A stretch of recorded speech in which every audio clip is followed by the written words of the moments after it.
The state's largest vaping retailer welcomes the measured approach from Governor Bill Lee concerning a ban of its products.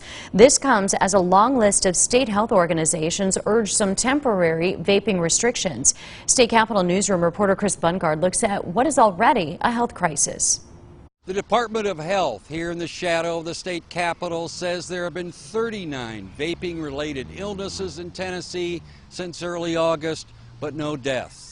Those numbers and other higher numbers nationwide led some healthcare groups spearheaded by the Tennessee Medical Association to send a letter to Governor Bill Lee and other top legislative leaders to take a firm stance, they say, by implementing an emergency temporary measure to restrict Tennessee youth from obtaining vaping products.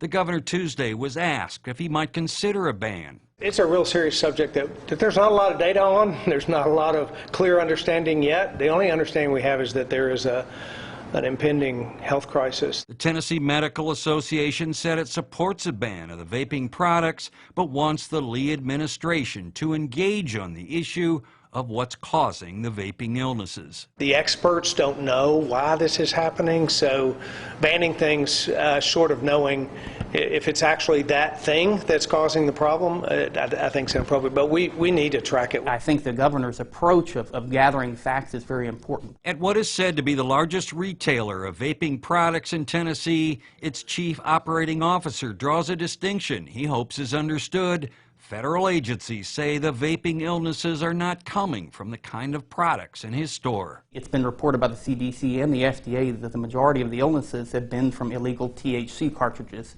that are purchased and manufactured on the street. And that's a grave concern to us, too. More numbers about vaping illnesses are expected to come out Thursday, and the health department here says they are expected to go up. Reporting from near the state capitol, Chris Bungard.